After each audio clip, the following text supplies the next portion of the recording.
Part 1. Base Pedagogy on Learning Sciences. Hello, welcome to Module 3 of the course. In this module, we will discuss teaching practices in competency-based systems. So let's understand what teaching looks like in a competency-based learning environment. By the end of this module, you will be able to understand 3 important teaching and learning design principles. These are base pedagogy on science of learning, build student agency and ownership, and focus on development of higher order skills.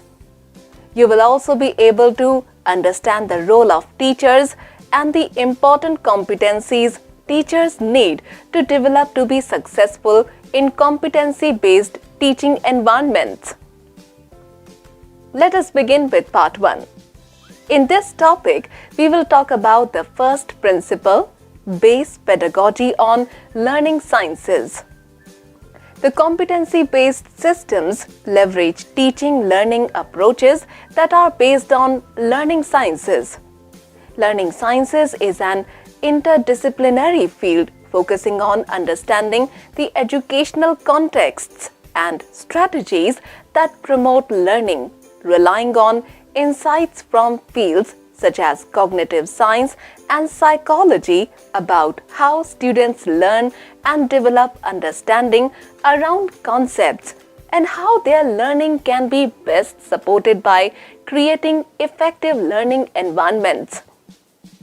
The field of learning sciences has implications for all aspects of school design and pedagogy, including transforming the practice of teaching to a more student-centered approach in which students are active learners.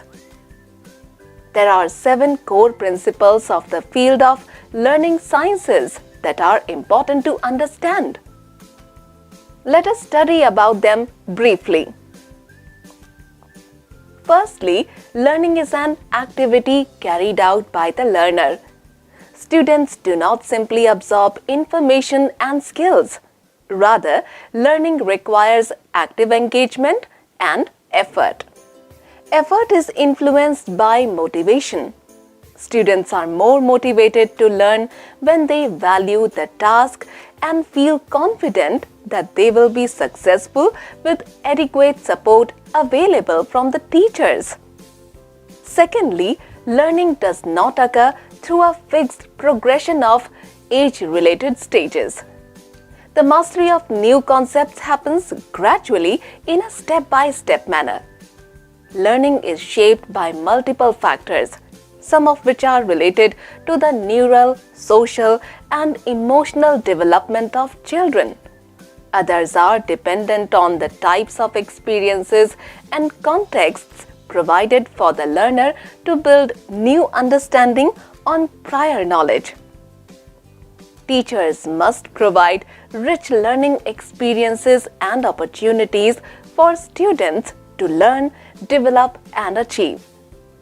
The third key principle of learning sciences is that learning is a dynamic interaction of cognition, emotion, and motivation. Optimal learning environments need to focus on both emotional and cognitive functioning of students.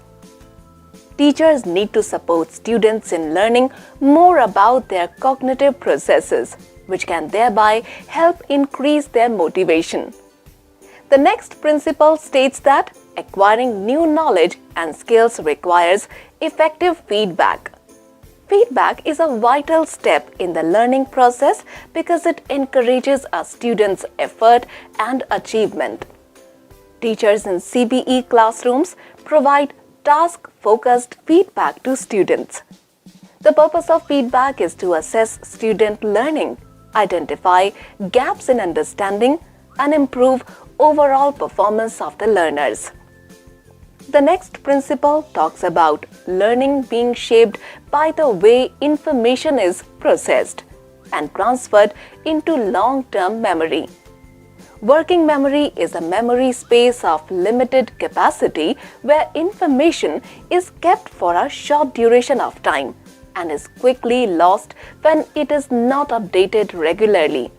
In contrast, long-term memory is a vast memory repertoire of unlimited capacity where information is permanently stored. Teachers can use a variety of instructional strategies to reduce demand on students' working memory and helping them to transfer new information and concepts into long-term memory. For example, translating a concept into their own words, creating examples of their own, peer discussion, drawing a diagram, or a flowchart to explain a concept are some of the instructional methods that teachers can use to facilitate transfer of information in students' long-term memory. The next important principle emphasizes that learning builds on prior knowledge and context. Teachers can help students master new ideas and skills by helping them attach new information to what they already know in a context. This would help increase the pace of transfer of learning and lead to better comprehension. Finally, learning is a social process. Learning occurs in a socio-cultural context involving social interactions.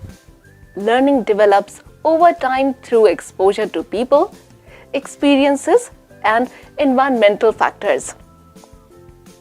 Teachers should encourage discussions, debates, reflections, role plays, collaborative work, and model behaviors in classrooms to enhance learning. Let us summarize the points that we have studied in this topic. We explored the key principles of the field of learning sciences. These are: learning is an activity carried out by the active engagement of the learner. Learning does not occur through a fixed progression of age-related stages. Learning is a dynamic interaction of cognition, emotion, and motivation. Learning process is enhanced through effective feedback. Learning is shaped by the way information is processed and transferred into long-term memory. Optimal learning and mastery of new skills take place when new information is associated with an already existing knowledge. Learning is a social process that takes place in a socio-cultural context.